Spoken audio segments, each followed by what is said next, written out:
seminar. I'm Jack. I'm with the engineering department and a senior research fellow with the Zero Institute.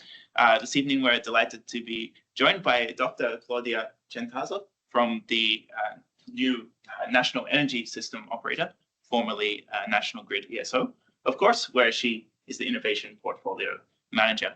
Prior to that, she has had positions in the kind of mathematics, data science consultancy, including a good 15 years or so at the Smith Institute, just north of here. I think that this is a really exciting time for NESO, yes, especially at the innovation front, obviously with the changes, but they have a whole range of great projects. I know some of them Claudia will talk about today. The CrowdFlex, the advanced dispatch optimization. These are things that I'm following closely and invested in more ways than one. So really looking forward to the talk. Prior to joining industry, Claudia actually obtained a PhD in pure mathematics. We were discussing earlier, there's going to be no category theory in today's talk, for better or worse. I, for one, glanced over her Google Scholar profile and attempted to read a couple of papers. And I like to think of myself as relatively mathematically literate, but they were above my pay grade. So I think that would be a bit more down to earth, but no less exciting. So thank you very much. Thank you very much. Thanks, sir. Do we need to press anything to get started? Okay, fantastic. Thank you, Karen. Good afternoon, everybody, and thank you very much for the invitation to come and present at the Oxford Energy Network Summit seminar series.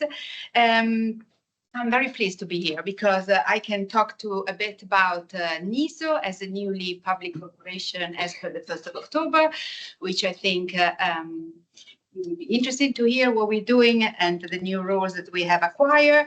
Tell you a little bit about innovation at NESO, so how we go about doing innovation, and finally really like touch upon some of the more concrete example of innovation project and project in action. So a couple of Jacks mentioned, they are our flagship, there are others which they are really contributing to the transition to the energy of the energy industry. So quite exciting time.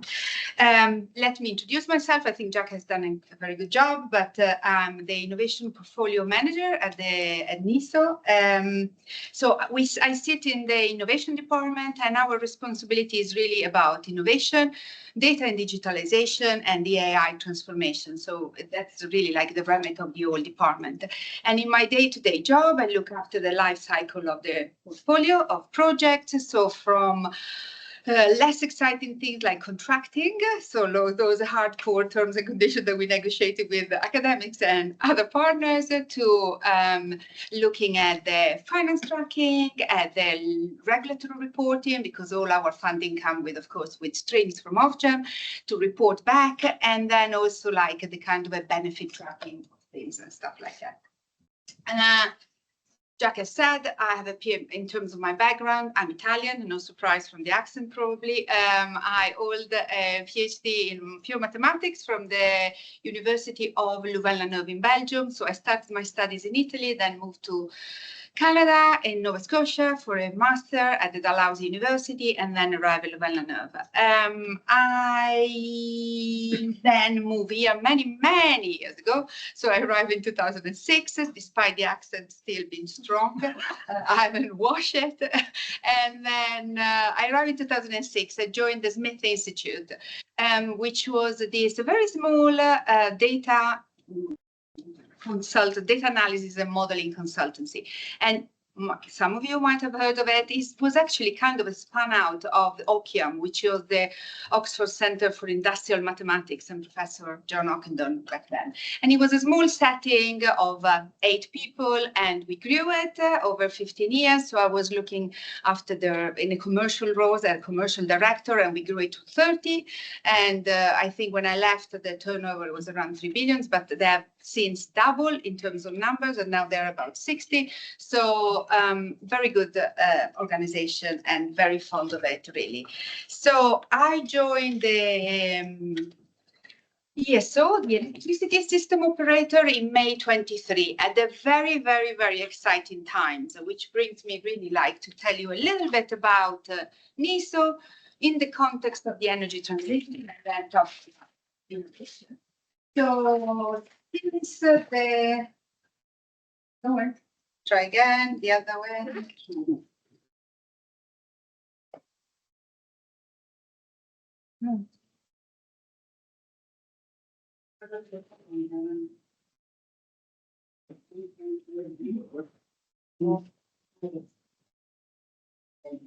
That one.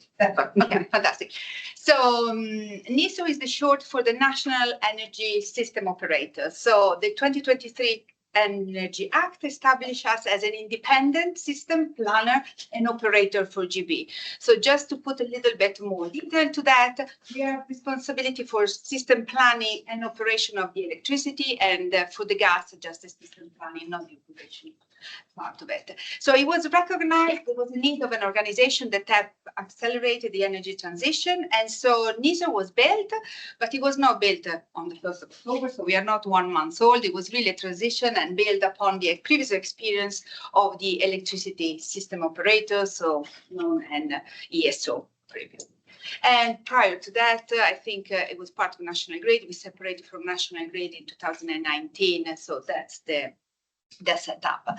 So we are responsible, really, we were and we are responsible for balancing the electricity supply and demand on 24/7, 365 days a year, and to look at the networks and the market. So we have also responsibility for those roles. So in terms of the balancing, don't know how much you know about it, so I'm going to give you the whole panorama. So there is, we are responsible for national critical infrastructure. So there is a room, control room in Wokingham where the engineers sit 24/7, and they are really like the one that need to make sure that there is always enough generation to meet national demand at any given time during the day. And they do that through different time scales. So it's like a month ahead, 7 days ahead, 1 day ahead, 4 hours ahead, half an hour ahead, and then there is the little game at the end, the last half an hour with the balancing mechanism and the action that they take then. And we need to do this by maintaining the system secure, to keep the system secure, which means that we need to maintain 50 Hertz of inertia constantly, and we can play with the 0.5 above or below. So that's what we do weekly. So in terms of introducing NESO then, because that was already our responsibility, so we are becoming independent and impartial public corporation. We have responsibility for system planning and the operation.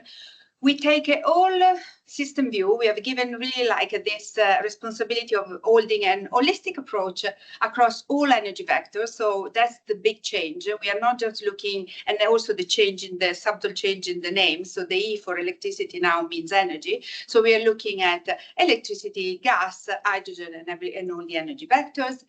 And we need to really, of course, create the most cost-efficient and sustainable solution and for the better outcomes for the energy consumers. So to help accelerate the GB energy transition, as described in the 2023 Energy Act, these are our primary duties. So we need to make sure that we enable the government to deliver on its legally binding emission targets. We need to promote efficient, coordinated and economical system for electricity and gas. And we need to ensure that the security of supply for current and future consumers. So sure, this is the energy seminar. You're all familiar with the energy trilemma, and so this is basically the representation of that. We need to make sure, so not the representation, but our primary duty really like speaks to that. We need to make sure that we keep the system sustainable, affordable, and reliable. And these are, of course, like competing needs. We can balance. We need to balance them all. We can optimize across the three. We optimize sometimes in time for one or for the other, or we optimize according to situation, one or the other. So these are our primary duties. We also have secondary duties. Yeah. So we also need to create and maintain competitive markets. understand what the change means to our consumers, so the consumer impact, looking at the whole industry, at all system pieces, so really understanding the interdependencies of the various energy vectors, so like the unexpected consequences of making a decision on one system has then consequences on the other, gas and electricity, hydrogen and gas, and all of that, and we need to have that kind of holistic approach. And then the bit that is more dear to us, we need to facilitate innovation. So we need to facilitate a collaborative environment, create and facilitate a collaborative environment that enables us and others help solving the energy challenge of today and of the future. And I think there is one more that tells you about what we do. Okay, so there are 8 activities to deliver the plans, market and operation of the energy system of today and the future. So the wheel is split between the operation side and the planning side. I'm not going to talk to you about all the items, but perhaps I can touch upon a couple to give you a little bit of the flavor of what we do. So if you look at connection, for instance, I'm sure you're aware, we need to reform the GB connection process. There have been huge concern about the queues, the length of the queues, and how long it takes. So we are looking at new queue management milestone we have implemented at the beginning of the year, and just monitoring a little bit closer who is in the queue, with the idea of prioritize projects, for instance, that are ready to connect, and so that we just speed those up on top of the queue. As per last week, we launched a Connection 360 tool. The Connection 360 tool, you can go on NESO Grid and find it.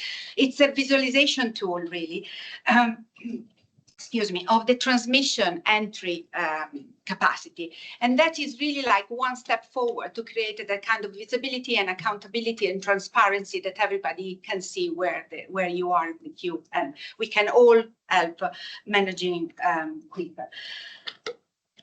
We need to do this, right? I mean, the headlines is there. We need to connect 50 gigahertz of renewable energy capacity by 2050. So this is a problem we need to address. Is here, is now, is part of the energy transition. Strategic planning. So as per 2 weeks ago, we have received formal approvals by the UK, Welsh, and Scottish government to produce the first GB Strategic Spatial Energy Planning, so SSEP. And that is really like this idea that we need to come up with an holistic plan and taking a strategic approach to consider the energy at the national level, at the regional level, across all types of energies, as we mentioned before, all the different vectors, electricity, gas, hydrogen, and also taking account of the impacts on society and on the environment. I'm sure that you have read about this. Again, is on our NESO Grid homepage if you want to find out about a bit more. There are a series of acronyms that sit within them, because there is also the centralized centralized strategic network planning, which is basically set once we set the SSEP, so the strategic plan, what is the plan for the networks, and we need to just have a little bit more say on what they need to do. And then there is also the regional aspect of it, so there is the RESP, which is the planning at the regional level and connecting them. And finally, just let me mention about this circle that encompasses all, which is the data and AI and digitalization. So we digitally advance GB's whole energy system. So NESO has a very ambitious ambition for AI.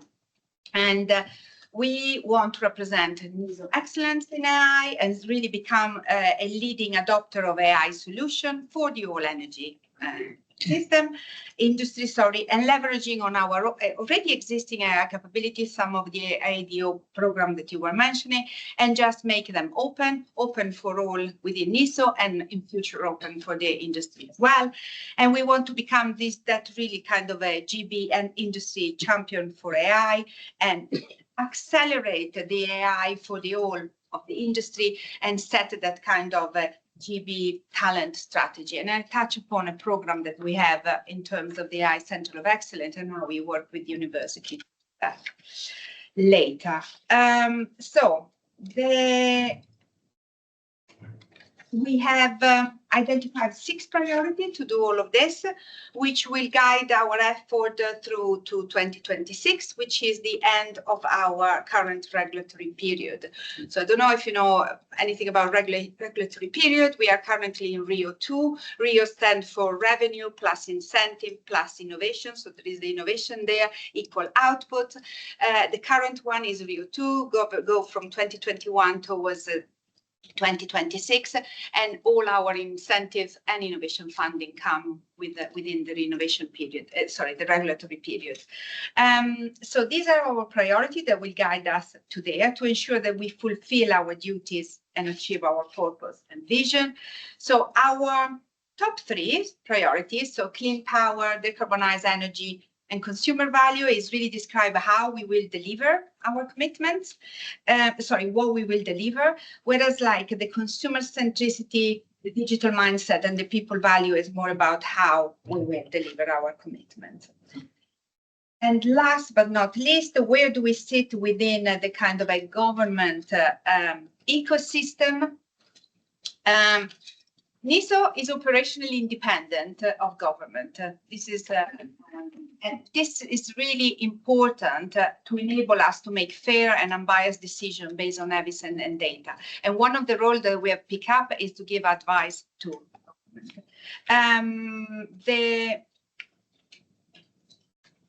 Sorry. I just wanted to touch on CP30, but I'm sure it's somewhere else on my plan.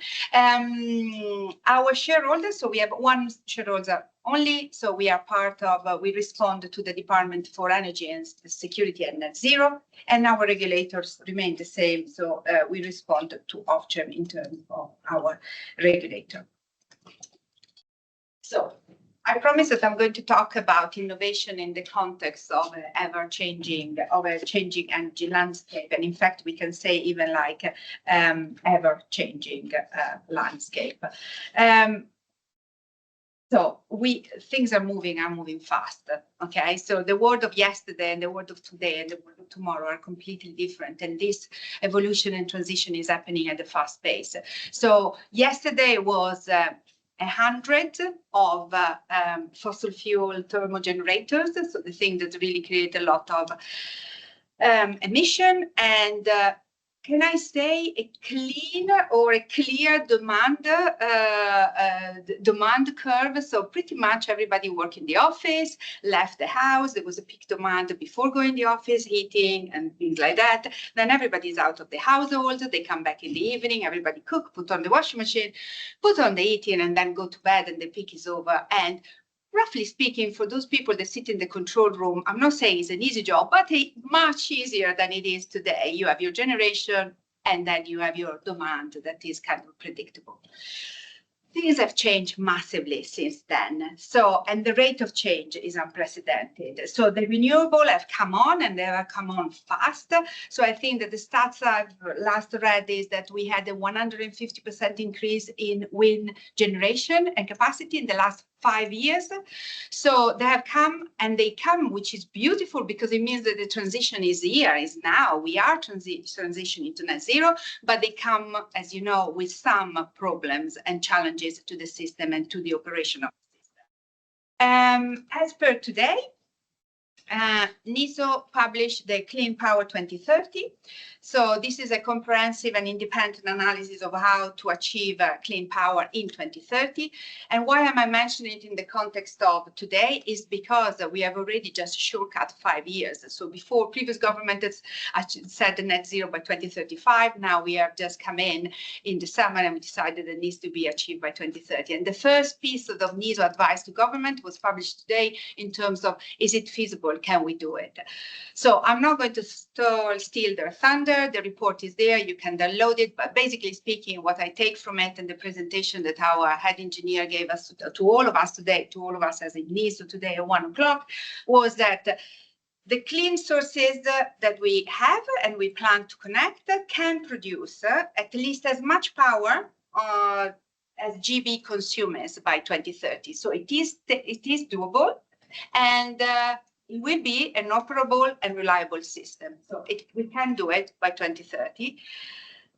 Delivering it will require a swift action, sorry. So we need all to act and a collaborative action and act now. So all those connection issue and the reform of the connection that I was mentioning before. Today we will add, I was told that we will add an extra layer to it. It's not like, are you ready to deploy? Do you tick with the Clean Power 2030 roadmap? And then you bump the queue and you connect faster than anybody else. Which is good news. So we can do it. And we also have like massive success to celebrate. Like on the 30th of September, we the UK closed down the last coal power plant, which is a massive success. So now, okay, we still rely on gas because the renewable causes some issue on the stability of the system, but we are out of coal. And so we need to start to celebrate that. So we continue to rely on fossil fuels to provide the flexibility and the security of the system. We also, the problem of today in terms of picturing this landscape, we have a high balancing cost, okay? So we need to make a lot of decision in that kind of last half an hour, the last mile by the engineers to accommodate the unpredictability of weather and the renewable. And so we need that kind of a fossil fuel generation still to secure to maintain the security of the system, but it's costly, and the cost of the balancing system are increasing. And so any kind of effort that we can make to reduce that with innovation project are really, really welcome. Tomorrow, the picture of tomorrow, I mean, we all know what is going to happen. There will be more domestic energy sources, resources. So we all need to, you already heard the expression pro-consumer, from consumer to pro-consumer. So we will all have our solar panels, our batteries. We all participate in flexibility service market. And so we will stop using the electricity when we are told so that we can reduce the demand. So even more micro generation, so much a different picture from those 140 fossil fuel generation of the past. I already mentioned we need to connect 50 gigawatts of renewable energy by 2050. Data centers, the latest I've heard, a 6% increase, 6% of all energy consumption by 2030, electricity consumption by 2030 will be by data centers.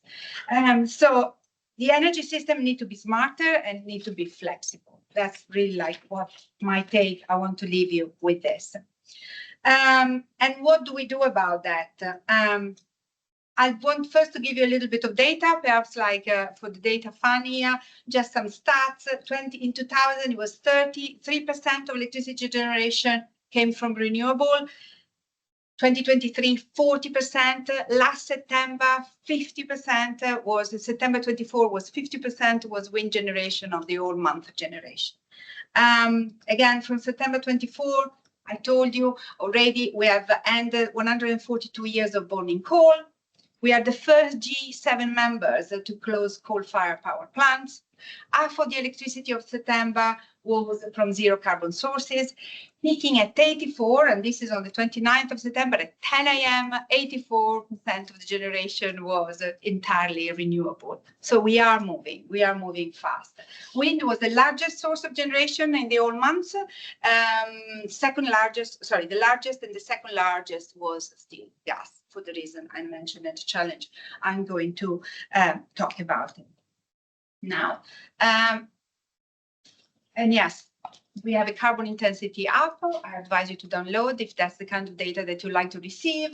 And again, for me, I put this on because, you know, September is 0.3% use this month of coal. I want to see the stats for October now. It should be say 0, but you know, 5 years ago it was a 0.8%. So we have reduced. We have gone down on that. Where am I going next? Current challenges. This is where this is the kind of a picture the innovation department look at. So what can we do? We have several challenges. What can we do and how do we prioritize our activities? Again, I'm not going to cover all of this. I think that I already mentioned a few things. market reform, for instance. I don't know if you have heard of REMA, the review of, I want to say it right, the review of the market arrangement, electricity market arrangement. So we need really to create and design a market that is fit for purpose. That could look many things, but you know, the thing of that they are considering is like, how do we incentivize flexibility? So how do we incentivize all of us to become players in the market, to make the life of the engineer a little bit harder, but perhaps we bring in some automated tool to simplify that, but to really like ultimately to lower demand because from a system operator, if we all use less electricity, it looks like there is more generation available in the kind of zero-sum game of balancing demand. So that's REMA. The system complexity and stability, I mentioned about that. The problem of the renewable assets and the renewable energy is that they don't spin. Okay, the old fire station, I mean, tell me yes, you know it, I don't have to tell you, but the old coal, you know, fossil fuel, they just spin and they create the inertia that then help to propagate the electricity down there. And create the movement of electricity. It doesn't happen with renewable sources, wind and solar. So we are all here and we all need to work together to create those technologies that create the electricity, and we can use electricity to create the spinning, to put in the system and create a secure system.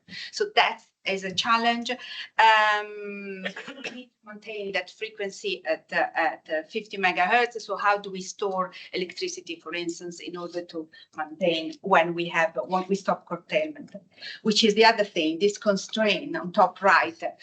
You have heard of curtailment. So if we produce too much wind or too much solar, we need to stop it. And we need to then fire the coal power station, which is insane, right? Why? Because it's a little bit like the opposite of Italy. So all the wind generation seems to be in the north of England. All the demand is in the south. And we have one motor wave of transmission coming down in the middle. And if we have too much wind and the inertia in the system start going below the safety levels, we need curtail, which means we need to pay the wind generation to stop producing and also pay the old fire station to fire up and produce that kind of the electricity in a kind of a carbon intensity way, but a stable way for the system. So we need to solve all of this really. The impact of extreme events on the reliability of the system. We need to think of different reliability and security. We need to think about cybersecurity. We need to think about physical security. If we really believe that all the data need to be connected, interconnected, and shared and open, then we are really like creating more possible cyber attack threats. And so we need to consider the cybersecurity of the system, and we need also to consider the physical security of the system. We have a project. They really like a look at what the societal impact of extreme events, so the black swan events, and it can be a cyber event, it can be a physical event, a storm, and like how do we measure, create a quantitative tool really to measure the impact on society of those events. Data sharing, I will touch upon one of the projects that we have on that. We really like in the innovation department, the ESO, we believe in data sharing and digitalization. Most of the problem that we face as a system operator is that we don't see things. So like the embedded generation, the PV is embedded, it means that it comes in at the distribution level and we don't see it.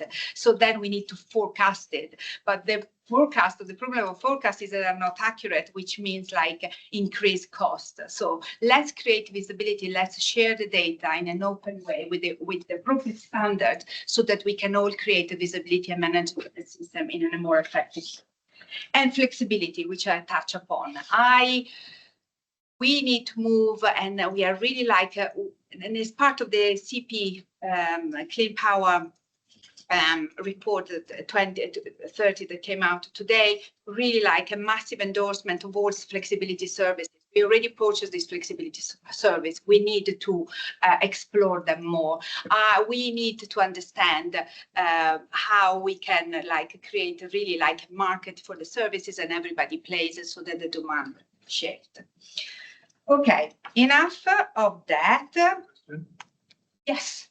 When you say forecasting, is that demand, supply, or investment forecasting? What are we forecasting? In this particular case, I'm thinking about a forecast of national demand and a forecast of generation a little bit as well, because the two are the same. As I said, if we all play in the market and we provided the flexibility, then the system operator sees that as generation rather than a decrease in demand. But I'm really talking about forecast of weather forecasts, improve the weather forecast, and you reduce your balancing cost, because the more accurate forecast I have, the less I need to hold on reserve for the bad weather and the uncertainty of the weather, and which means that I can free those generators to generate, which means that then I can run the system in a more affordable way.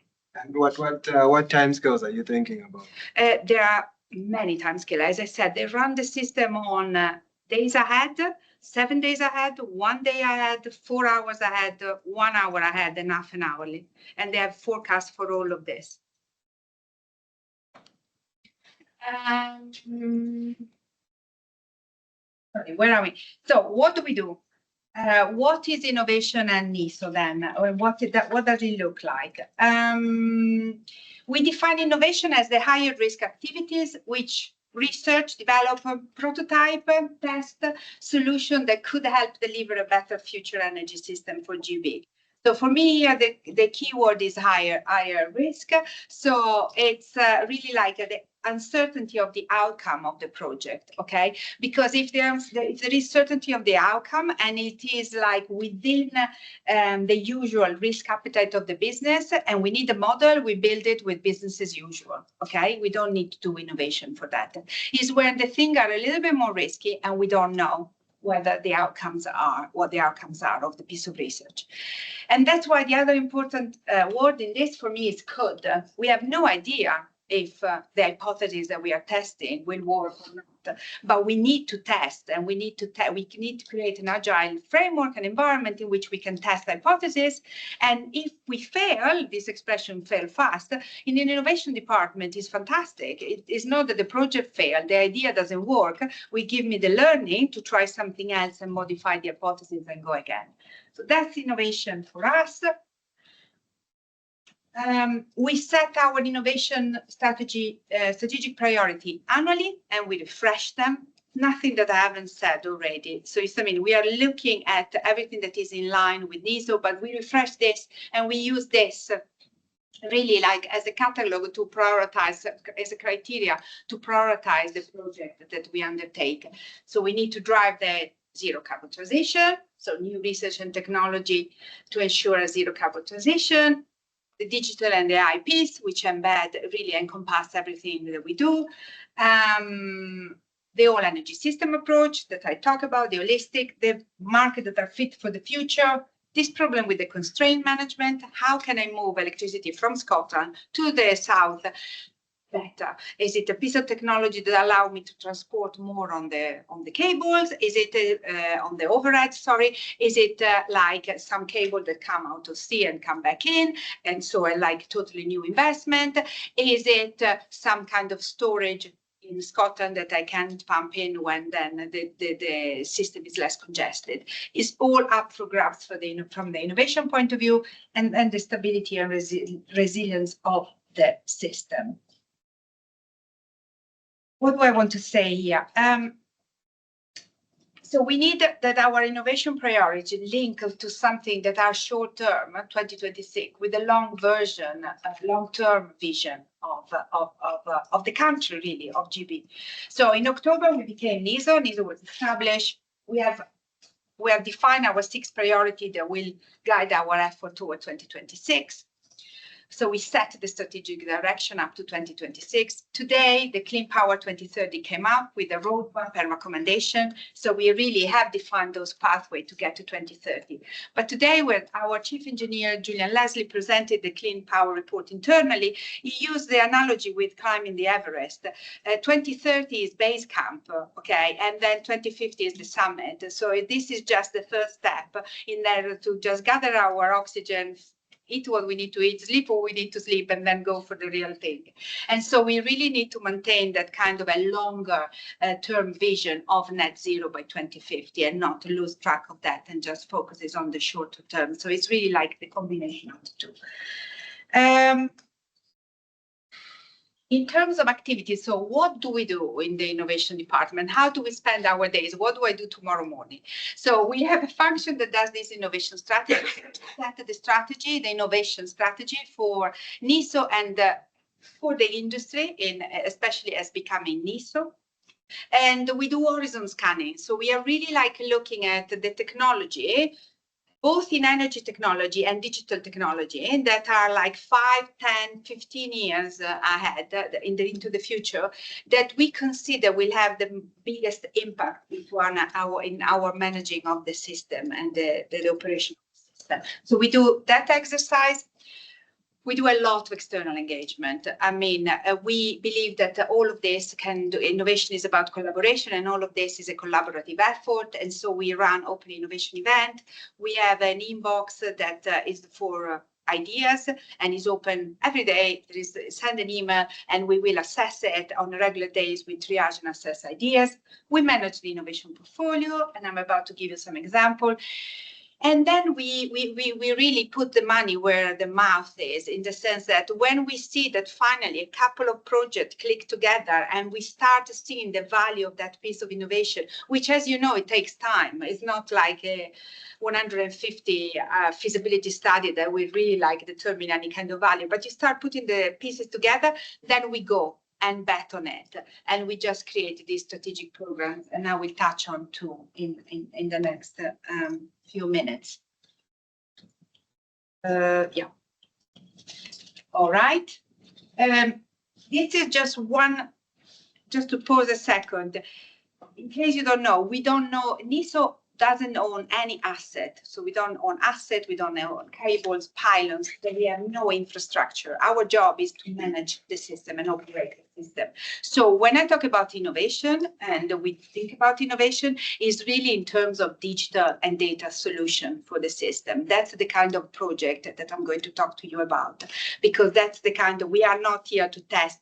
We don't have the facility to test a specific technology that allow me to carry more electricity and reduce the heating of the wires. That is for a transmission operator and transmission network to test and to do innovation on. We don't own asset. So we are all about transparency. Driving the digitalization requires open access to data. We in that. I touch about the cyber attacks. If we create a connected and open data, we expose ourselves more to risk of cyber, so we need to protect against that. We really need to listen to consumer choices, so to be informed by insight and data provided by industry, because we need to create that kind of unlocking the flexibility that we were talking and make sure that we open it up to everyone. Okay. I'm hoping that I'm going to project. In case you ask, like, how do we fund these things? These are our two main funding stream, and I sometimes often when we talk at the university, the question is asked. So we have two funding stream at the moment, but hey, the game is open again with Horizon Europe, which is the successor of Horizon 2020. So I'm very happy to look at other funding opportunity, and we do, as long as it complies with our license requirement, we can do that. But these are the two big things. So the Network Innovation Allowance, we call it NIA in short. Each network, so including us, receive a set allowance to administer as part of their network pricing control. So as part of our RIO2 that I mentioned before, we receive 48 million to just for innovation projects during the RIO2 period. I believe that we have, as per today, so we are a quarter and a year and a quarter, so 5 quarters away towards the end. I think we have about 12 million left to spend. We don't need to spend it by the end of March 2026. We need to commit it, and then we have a kind of carryover of 18 months to just execute the project. But so that's the kind of level, 13 million left to spend. And these are really like we focus on projects that focus on early stage research and development and maybe small scale demonstration project. So that's the kind of money that our head of innovation has to manage and to bring. The Strategic Innovation Fund is in addition of that. That is really administered by Ofgem. There is an agent, Innovate UK, UKRI, that administer the process. But this is, again, is linked to the price control. So it started in 2021, and the CIF is expected to invest 450 million by 2026. And these are the big tickets, and I'm going to talk about two of those to give a little bit of a flavor, but they are the large-scale transformational project with multi-partner. You really need to bring in many, many partners to these things. We need to work collaboratively. And again, the facts are there. Feasibility study, couple of months, 150K. That's the kind of thing that you bid for. And alpha is a kind of a prototype demonstration, 500,000, 5-6 months. And then the big beta are multi-year, multi-million projects. And that's where we go. So that's the kind of funding. Happy to take questions on that later as well. And we believe that we can do this only through collaboration. So this is a snapshot from our annual report last year. Of the 74 projects that we completed, that's the mix of partnering that we have. So small, medium, large enterprise, private sector, academia, and public, and the other networks. We need to innovate with the other networks. Finally, some examples so that I can bring a little bit of all of this a little bit to life. So solar nowcasting. Okay, so I don't know, Jack, you seem to be on it, but I don't know if you heard about this. Hopefully not, so I can tell you something new. So as I was saying before, the PV generation is hidden from us, is invisible to the system operator. It sits really like at the distribution level, and so we don't see it, okay? So solar generation is embedded, so is invisible to the system operator. The weather is unpredictable, so the existing weather data is reliable, but less reliable on those kind of shoulder months like April, May, September, and October. And so the idea here was to combine satellite imagery of cloud coverage with real PV data outputs and weather data to create a machine learning model that creates better forecast of PV outputs. And we have improving the forecast, and we in fact have improved the current forecast that we generated through out of this innovation project are 40% more accurate than the forecast that we used to have before. So this for me is like really good because one, we create visibility. So we created that kind of a greater situational awareness in the control room for the control room engineer that needs to manage those kind of balancing costs when there is more uncertainty on the system because the weather is less predictable. But ultimately, really, like the more confident we are on our forecast, the less money we set aside for the bad days, which is the response, which means that the lower are the costs to all of us as consumer to the system. So it's really as an improvement, a 40% improvement has a direct impact on how much we save. This is brand new, is innovation. We need to bring it to the business as usual. We have tested and it works. And then let's go and demonstrate really what the real value is and how much we can lower those balancing costs. The next one, dynamic reserve setting. This is at the demonstration level. What do I want to say here? So, as I was saying many times today, to balance the system securely, we need to set aside some things, okay? So the reserve. And so there is a kind of a service and generator bid for that to just sell reserve to us. Basically, it's their way of not generating and stay on hold in case we call them, and we pay them just to stay on hold. So that's fine because it gives us that cushion and that security and the reserve.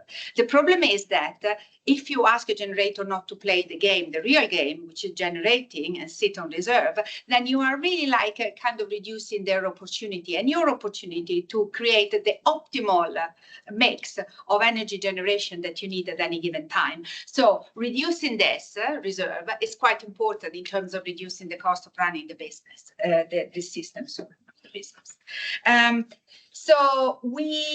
currently the reserve is set statically and doesn't take into account any kind of dynamic aspect.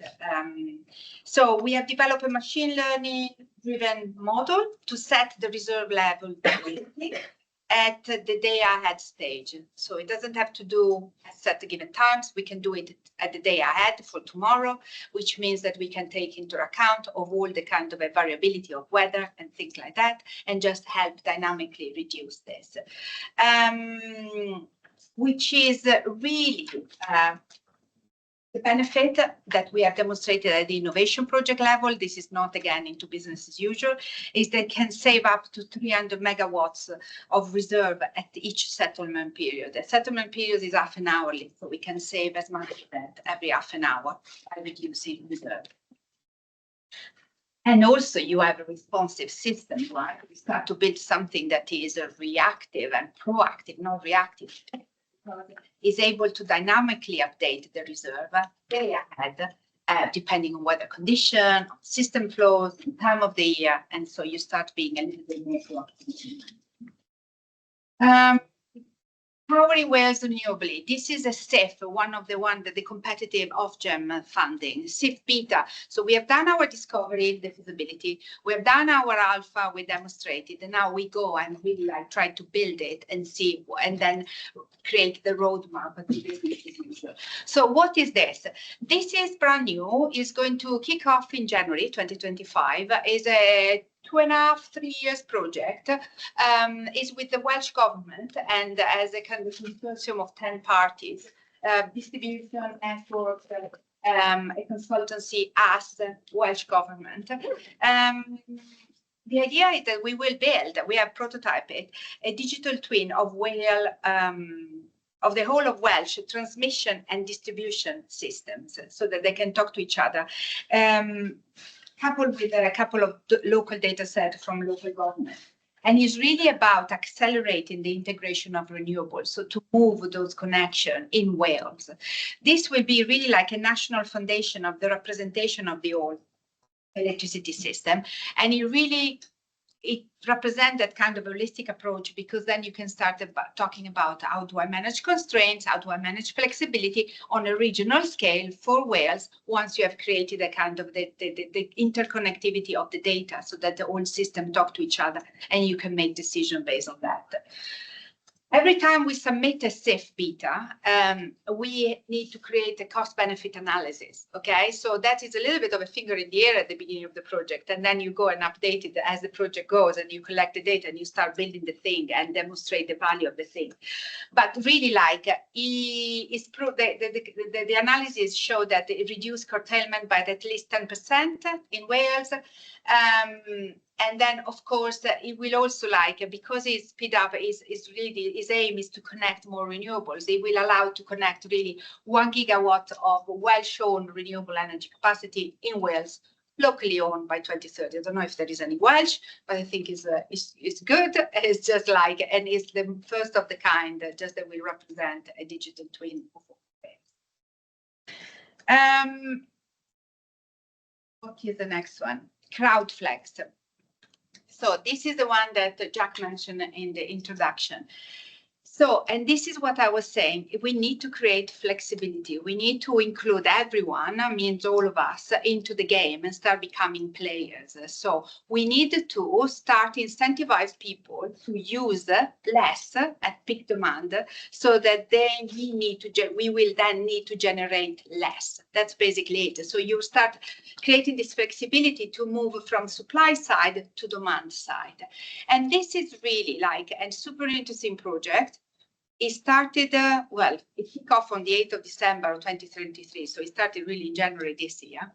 Is a 2 years and a bit, 2 years project. And the consortium, again, as like the flexibility services provider, and then the distribution, the transmission, us. And the idea is, let's go and create a demand model for flexibility services. So where is the demand? Where are these people and how many there are? Where do they sit and what their behaviors are, that we can incentive, that they are willing to play the game with me.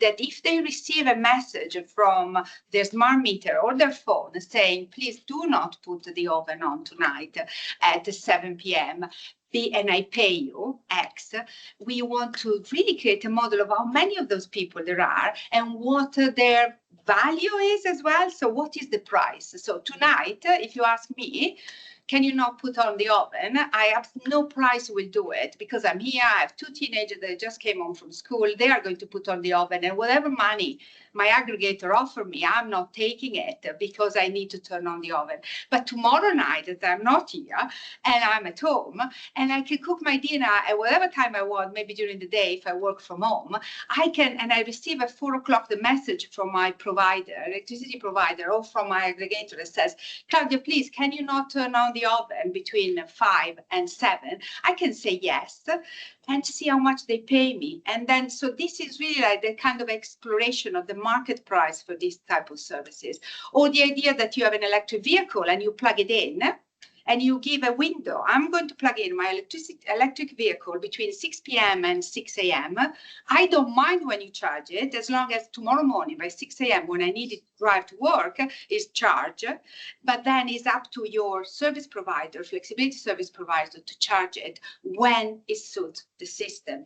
They receive the money from the system operator for this kind of services, and then they pay.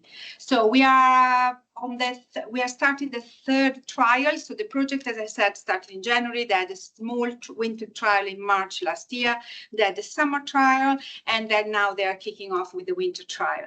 They are just trialing, they are collecting the data, all those data that will allow us to create the model, the flexibility model of how much demand there is for this, what the price sensitivity of this for consumers, and also like what is the roadmap to take this information into the control room to allow them to take flexibility services into the mix of the services that they can use to use less balancing action and reduce the cost.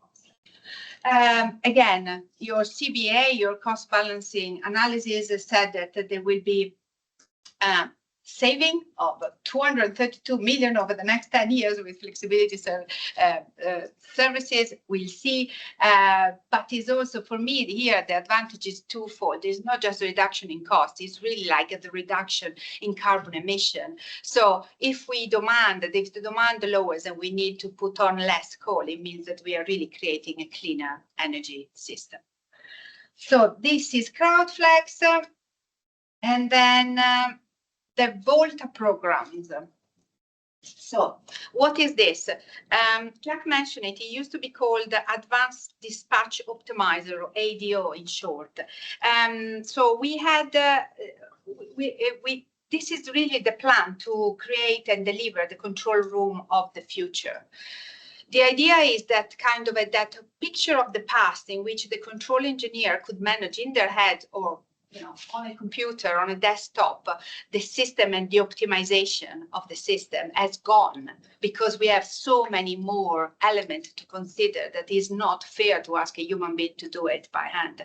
So we really need to create those systems that are capable of assessing multiple operational scenarios. We need to run loads of scenarios, multiple, digitally, and we need to introduce really like the AI tools of the future in order to aid the control room engineer. I'm not saying that it's going to be a fully automated room tomorrow, but we need to move towards assisted aid to the control room so that we, this kind of idea of the whole system, so the ability to cross-optimize can be done and across different energy vectors, and we assess multiple scenarios so that we make the risk, we make the informed risk decision and the best decision based on the data.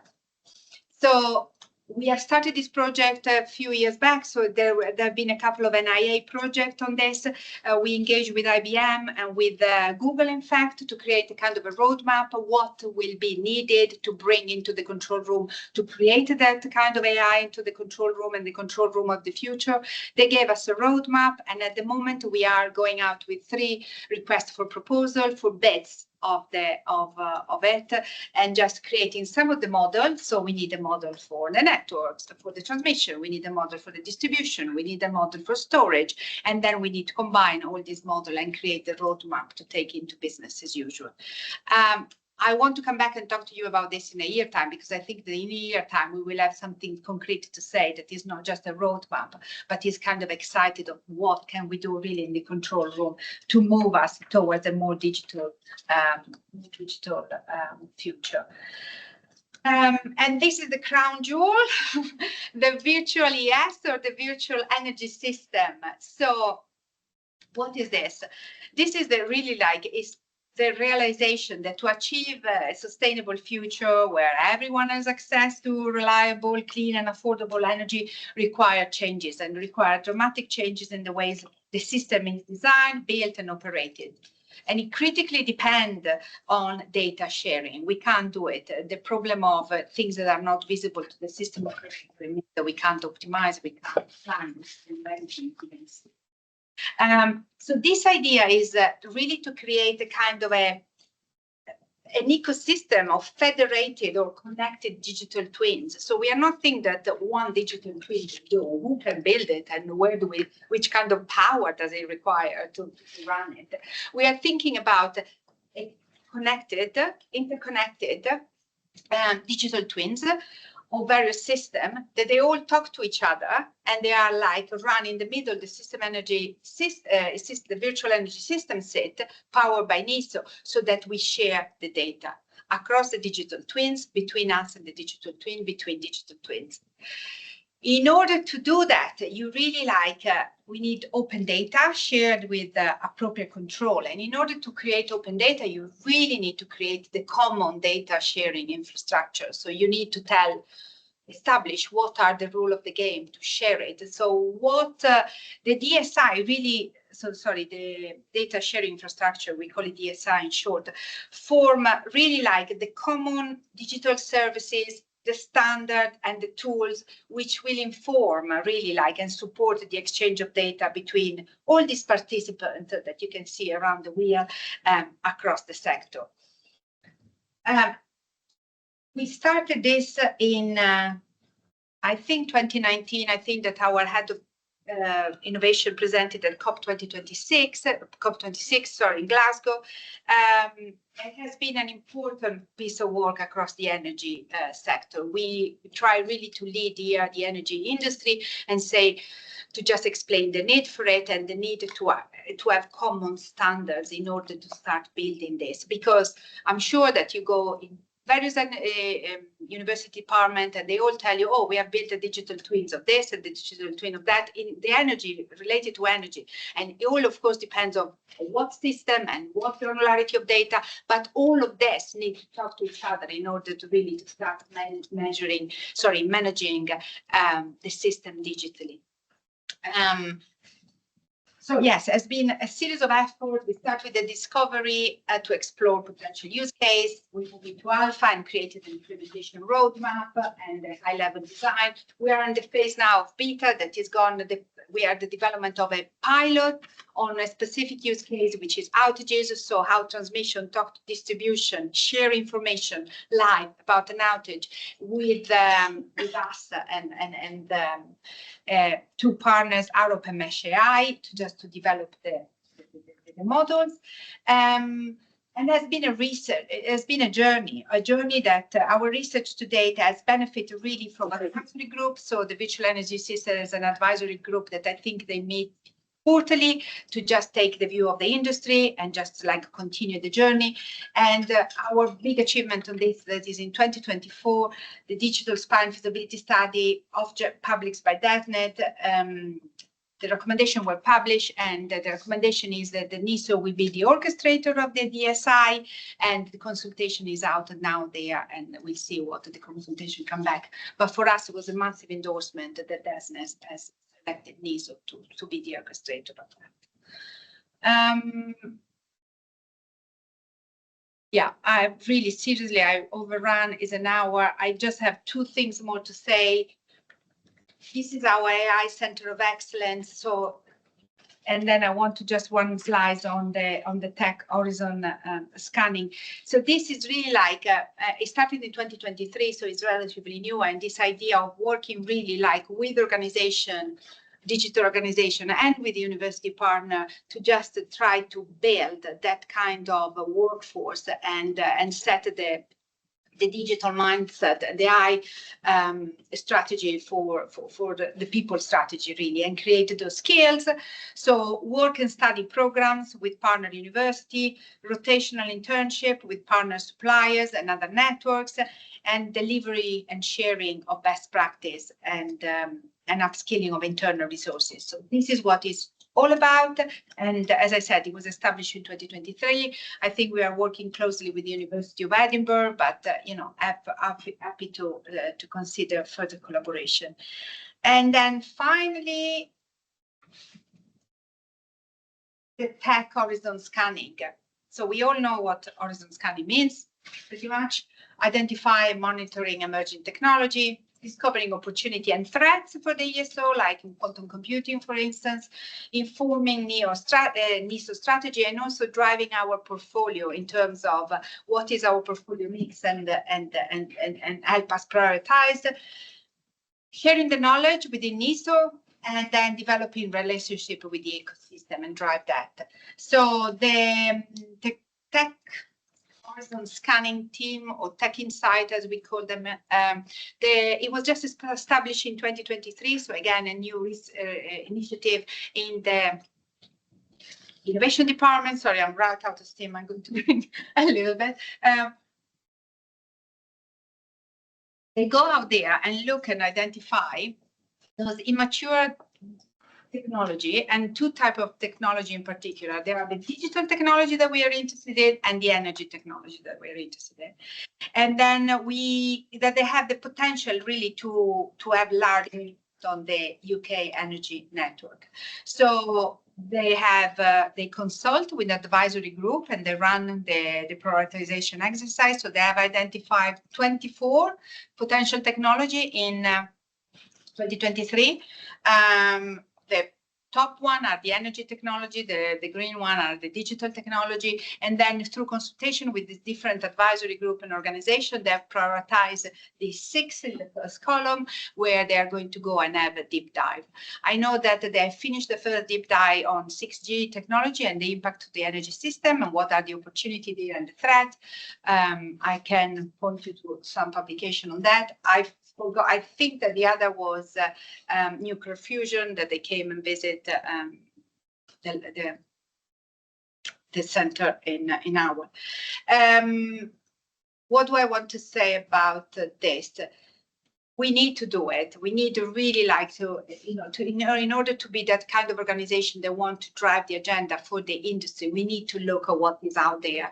And like in quantum, for instance, the exercise was done last year. Last year, they looked at quantum computing and generative AI. So as a result of that, we do some innovation project. And then in terms of Gen AI, we have just 2 weeks ago, for internal trialing only, we have our own NESO GPT system, which is secure and we can use internally, and we are trialing internally, which is a great success, using generative AI internally. And you can create also coding, or you can just search. So as both functionality. And in quantum computing, for instance, like we have kicked off a project, and it started actually 2 weeks ago, and is an alpha safe. And again, what are the quantum threats, the threat the quantum computing pose to the energy system, and also when? Because everybody has the kind of a hype that AI was before, or machine learning before that, and now it's quantum computing and the threat of the energy system. Okay, tell me when it's going to hit me as well, and not just give me a hype. This is a danger, threat to the system. So Sorry, I overran a little bit. I had too many things to tell you. I hope that you can take away that a few things about NESO and the new type of organization that we have, the innovation, the type of innovation, the challenges that we have, the innovation that we want to see, how to connect with us. So this is really like anything, go to our innovation at nationalenergyso.com and we take any kind of ideas.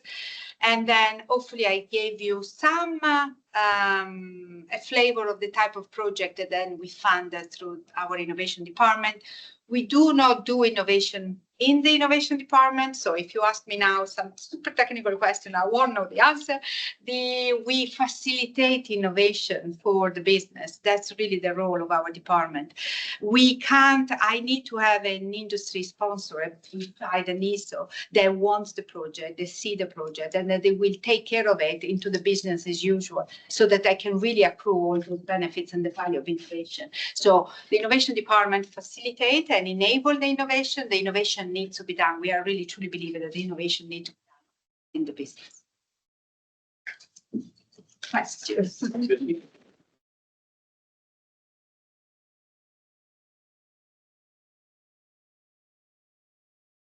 Yes. Oh, thank you for the presentation. Just wanted to ask you if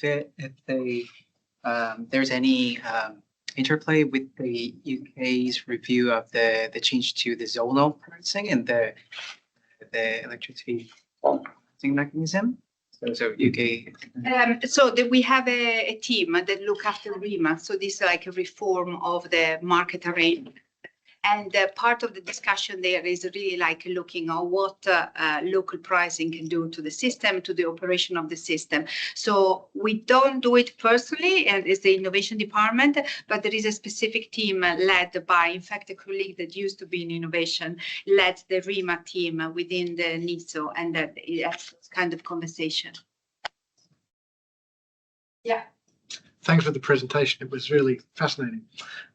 So I'm from Australia. You have an Italian accent. I have a bit of an Australian twang. So I wanted to ask you a little bit about international partnerships. So, when I think about solving a problem you're describing, your solar project and forecasting what solar generation is likely to look like, for example, you have a choice either to develop the tools internally or to import those tools, right? Innovate or import it from somewhere else. And, it struck me that this is a common challenge which is facing many energy market operators. Our Australian energy market operator is facing the same challenge and has come up with some kinds of solutions for that as well. And, energy market operators globally are facing those kinds of challenges, similar, consumer energy resources, wind forecasting and so on. So how do you think within the innovation portfolio about what you choose to develop within the organization or what you choose to think about obtaining from outside the organization through something like international partnerships with other energy market operators? Is that a significant part of what you think about, or do you tend to think that you'll do it at home? Yeah, no, absolutely not. We are really like the collaboration with the other system operator is always there. So despite the fact that Brexit had happened, we are still invited to the kind of the European, I forgot the acronym, I'm looking at my colleague if she remembers, but there is a kind of a European group of system operator and transmission operator, and we are part of that. So we go and discuss idea. In particular with the AMO, so the Australians, we like really collaborate. They come and visit, we go and visit. We have visit from all sorts of system operator. The Italian come. I think the last week the Polish were in the control room. So it's a